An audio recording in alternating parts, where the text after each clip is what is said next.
नमस्कार, India dialogue में आपका स्वागत। मैं हूं प्रकाश हिंदुस्तानी। मध्य प्रदेश में चुनाव की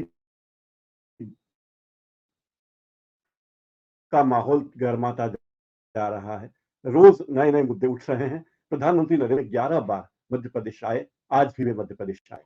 आज प्रधानमंत्री नरेंद्र मोदी को मुख्यमंत्री शिवराज सिंह चौहान की याद आई। क्यों याद आई ये तो पता नहीं, लेकिन और उनके बारे में बातचीत की, तो ये शिवराज सिंह चौहान के लिए राहत भरी बात है। आज बीजेपी ने अपने 40 स्टार प्रचारकों की सूची जारी कर दी, लेकिन उसमें उमा भारती का नाम नहीं है। ये पता नहीं चल पाया है। और मध्य प्रदेश में बीजेपी यानी विंध्य जनता पार्टी भी मैदान में आ गई है। उसने लगभग 2 दर्जन उम्मीदवारों के नामों का ऐलान करने का फैसला किया है। इस सब का क्या असर होगा, इस पे चर्चा करेंगे। हमारे साथ हैं ममता जी, ममता मल्हार। ममता जी, आपका स्वागत है, इस्तकबाल है। ये बताइए, प्रधानमंत्री नरेंद्र मोदी बार बार मध्य प्रदेश की यात्रा पे क्यों आ रहे हैं? 7 महीने में 11 बार उनकी यात्रा हो गई, तो क्या कारण रहा? इस बार भाजपा ने चुनाव पूरा सेंट्रल के हाथ में रखा हुआ है, तो जाहिर है कि मोदी जी का आना बनता था। इस बार एक अलग बात ये हुई है कि मोदी जी जब से पीएम बने हैं, पहली बार चित्रकूट पहुंचे हैं वो, और वहां पे वो जगत गुरु रामभद्राचार्य के कार्यक्रम में पहुंचे। वहां पे उन्होंने एक कार्यक्रम और शामिल हुए। दोनों कार्यक्रमों से शिवराज जी का उन्होंने नाम लिया। तो ये एक धार्मिक नगरी से शुरुआत है, और वहां पे जो रामभद्राचार्य ने मांग करी है कि रामायण को राष्ट्रीय ग्रंथ घोषित किया जाए, तो उस पर अभी उन्होंने कुछ बोला नहीं है, लेकिन चित्रकूट राम की नगरी कहलाता है। तो इस हिसाब से देखा जाए तो लोकसभा के का एक और प्लेटफॉर्म मध्य प्रदेश में तैयार हो रहा है आगे के लिए। जी, बिल्कुल सही बात कही आपने। शिवराज सिंह को अब तक याद नहीं करते थे, अब याद कर रहे हैं, ऐसा क्यों?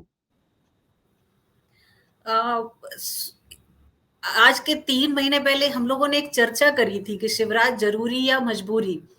तो शिवराज मध्य प्रदेश में भाजपा के लिए जरूरी भी है और मजबूरी भी है, क्योंकि उनका अपना एक जनाधार है, वो एक पब्लिक फेस है, लोग उनसे भावनात्मक तौर पे जुड़े हुए हैं। एक माहौल ये भी बनाया गया था दोनों तरफ से कि शिवराज को इग्नोर किया जा रहा है, उनका नाम नहीं लेते हैं। मुझे ऐसा लगा कि भाजपा की पूरी टीम ने कांग्रेस को ट्रैप करने के लिए एक गेम खेल लिया कि शिवराज को पहले इग्नोर कर दिया, और शिवराज भी भावनात्मक मूड में सड़क पे आ गए, और उसी तरह से जनता से कनेक्ट होते गए। कांग्रेस पूरी शिवराज में व्यस्त रही कि शिवराज अब उदास है, कि शिवराज का अब मोदी जी ने नाम नहीं लिया। उसके बाद फिर मोदी जी ने अभी 2 हफ्ते पहले एक चिट्ठी लिख दी पूरी मध्य प्रदेश की जनता के नाम से, जिसमें मध्य प्रदेश को विकास का मॉडल कह दिया, जबकि एक जमाने में मॉडल पे भी शिवराज ने गुजरात मॉडल को नकार दिया था कि नहीं, हम अपना अलग मॉडल बनाएंगे। लेकिन मध्य प्रदेश मॉडल की मोदी जी ने तारीफ कर दी, शिवराज जी की तारीफ कर दी। अब आज लगातार 2 प्रोग्राम में शिवराज जी का फिर नाम ले लिया। तो बात वही है कि अगर लोकसभा में जनाधार बना के रखना है, तो शिवराज को आप इग्नोर नहीं कर पाएंगे। ये आज का सच है मध्य प्रदेश का, कम से कम जी। भाजपा के लिए। एक बात बार बार कही जा रही मध्य प्रदेश के चुनाव में कि यहाँ अल्पसंख्यकों की भारी उपेक्षा हो रही है। कांग्रेस ने 2 लोगों को टिकट दिया है जो मुस्लिम समुदाय के हैं। बीजेपी ने किसी को नहीं दिया है। बाकी दलों ने जरूर दिया है, सपा ने जरूर दिया है। तो क्या अल्पसंख्यक नाराज होंगे? उनके वोटों से उनको उम्मीदवारी न देने से कोई फर्क पड़ेगा चुनाव में? जमीनी तौर पे मैं प्रकाश जी जो देख रही हूँ वो ये देख रही हूँ कि मध्य प्रदेश के मुस्लिम मतदाता का ये कहना है कि ठीक है, भाजपा ने तो कभी हमको उतना महत्व नहीं दिया, कम से कम सीट देने के मामले में या टिकट देने के मामले में। सेंट्रल में पहले काफी नाम थे, शाहनवाज जैसे नाम थे। तो लेकिन भाजपा ने एक उनके लिए काम किया है, स्कीम्स के थ्रू मुस्लिम कम्युनिटी को भी फायदा पहुंचा है, जो कि सारी जनता को फायदा पहुंचा। तो मुस्लिम कम्युनिटी भी उससे अलग नहीं है। लेकिन एक जो मुस्लिम कम्युनिटी की नाराजगी आ रही है वो कांग्रेस के तरफ आ रही है। उनका कहना ये तो हमेशा से मुस्लिम परस्त ही रहे, इन्होंने हमेशा हमारे नाम का उपयोग किया, और अभी इन्होंने हमें सिर्फ 2 टिकट दिए मुस्लिम कम्युनिटी को। अब रहा सवाल बसपा सपा का, तो एक उत्तर प्रदेश से लगी हुई जितनी सीमा है वहां सपा और बसपा का प्रभाव रहता भी है। तो सब वहां पे भी सपा ने इस बार क्या किया था विधानसभा चुनाव में, सबसे कम मुस्लिम टिकट दिए इस बार, सपा ने भी यही किया। तो कहीं ना कहीं जी हिंदुत्व की राजनीति का इतना प्रभाव है कि मुस्लिमों को टिकट देने में अब थोड़ी उपेक्षा होने लगी है। तो जी जी, प्रभाव लेकिन पहले ममता जी ये सब पहले तो नहीं रहा। पहले तो अल्पसंख्यक जो बिखरे हुए थे, जैसे बीजेपी में आरिफ बेग थे, हसनात सिद्दीकी थे, सरताज सिंह थे जो सिख थे, सुंदरलाल पटवा और वीरेंद्र कुमार सखलेचा थे जो जैन थे, कम्युनिस्ट पार्टी में उम्मीद आजी थे, इंदौर में ही थे, जैन संप्रदाय के कपूर चंद गुवारा थे, कांग्रेस में सिख तनवंत सिंह कीर थे, मुस्लिम रसूल सिद्दीकी थे, बैरिस्टर गुलशेर अहमद थे, आरिफ अकील जैसे नाम तभी हैं। जी लेकिन ये सब क्या हुआ कि अल्पसंख्यकों को पार्टियों ने एकदम भुला दिया। क्या कोई लगता उन्हें कि 80-20 वाली बात, या जिसका बहुमत है क्यों ना हम उसे ही टिकट दे दें, उसे ही चुनाव लड़वा दें, बात खत्म? ऐसा तो नहीं। नहीं, पिछले 7 सालों में एक सिनेरियो बन गया पूरे देश में। राम मंदिर का मुद्दा जब हाइट पकड़ा मोदी जी के आने के बाद, तो हिंदू हिंदू हिंदू, तो एक जमाने से मुस्लिम तुष्टीकरण और ध्रुवीकरण की राजनीति चली आ रही थी, अब वही जी ध्रुवीकरण और तुष्टीकरण हिंदुओं की तरफ मुड़ गया।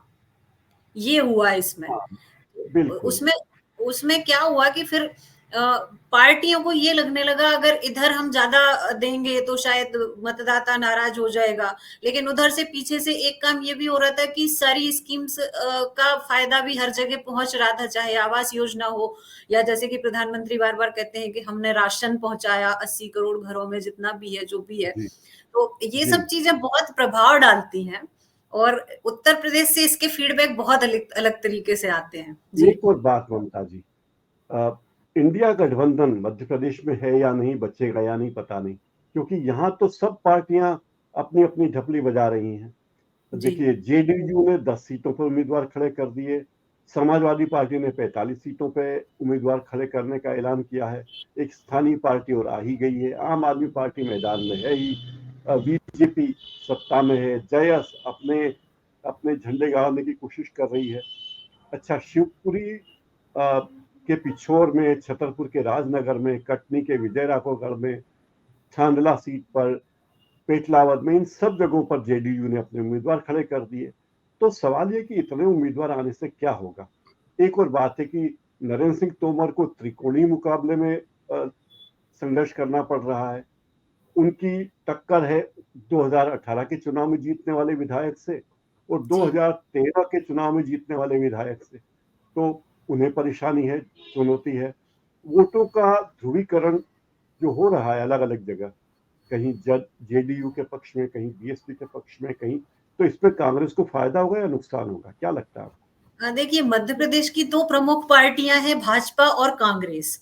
जी टकराव भी इन्हीं में होता है चुनाव में। इस बार भी भाजपा कांग्रेस में ही टकराव है, और हर बार ये होता है कि जितनी उत्तर प्रदेश से लगे हुए जो जिले हैं या जो सीटें हैं, वहां जी उस तरफ से सपा बसपा की एक दो सीट आती रही हैं।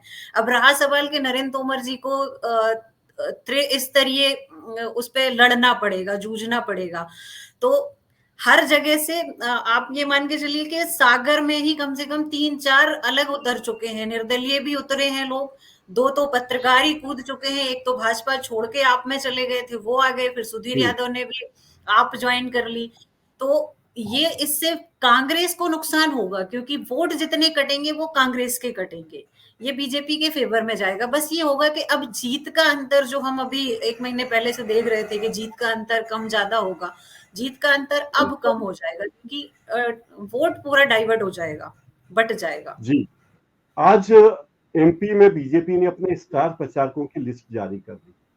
इसमें कई नाम है, लेकिन उमा भारती का नाम नहीं। जाहिर इस सूची में नरेंद्र मोदी, जेपी नड्डा, राजनाथ सिंह, अमित शाह, नितिन गडकरी, शिव प्रकाश, शिवराज सिंह चौहान, सत्यनारायण जटिया, वीडी शर्मा, योगी आदित्यनाथ, अर्जुन मुंडा, पीयूष गोयल, नरेंद्र सिंह तोमर, स्मृति ईरानी, ज्योतिरादित्य सिंधिया, भूपेंद्र यादव, अश्विनी वैष्णव, वीरेंद्र कुमार खट्टिक, अनुराग ठाकुर, देवेंद्र फडणवीस, हिमंता विश्व शर्मा, कैलाश विजयवर्गीय, केशव प्रसाद मौर्य, ब्रजेश पाठक, फग्गन सिंह कुलस्ते, प्रहलाद पटेल, एसपी सिंह बघेल, कृष्णपाल गुर्जर, मनोज तिवारी, जयभान सिंह पवैया, हितानंद शर्मा, नरोत्तम मिश्रा, गोपाल भार्गव, राजेंद्र शुक्ल, लाल सिंह आर्य, उमाशंकर गुप्ता, गणेश सिंह, गौरीशंकर बिसेन, रामलाल रोतेल आदि नेता हैं।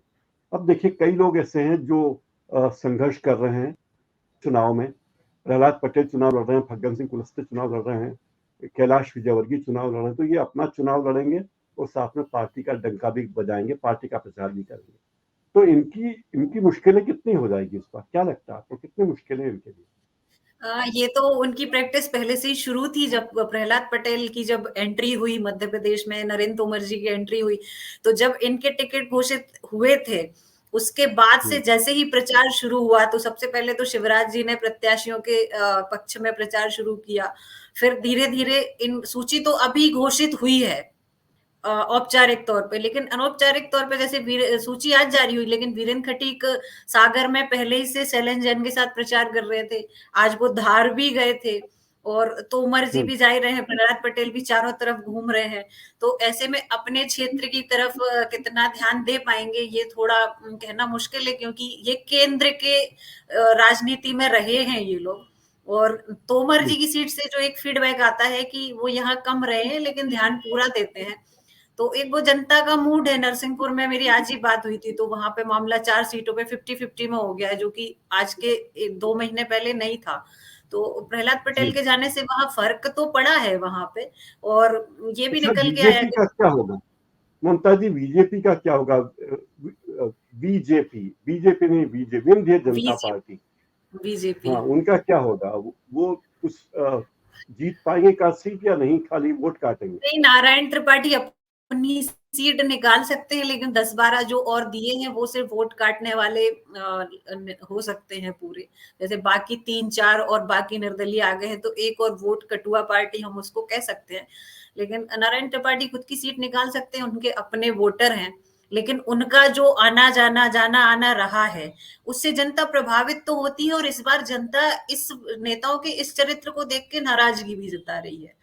तो अब वो जनता का ऐसे में कितना उनको सपोर्ट मिलता है, कितना वोट मिलता है, ये तो अभी पता करना पड़ेगा। उसमें थोड़ा उसके लिए इंतजार करना पड़ेगा, क्योंकि बीजेपी अभी बिल्कुल नई नहीं है।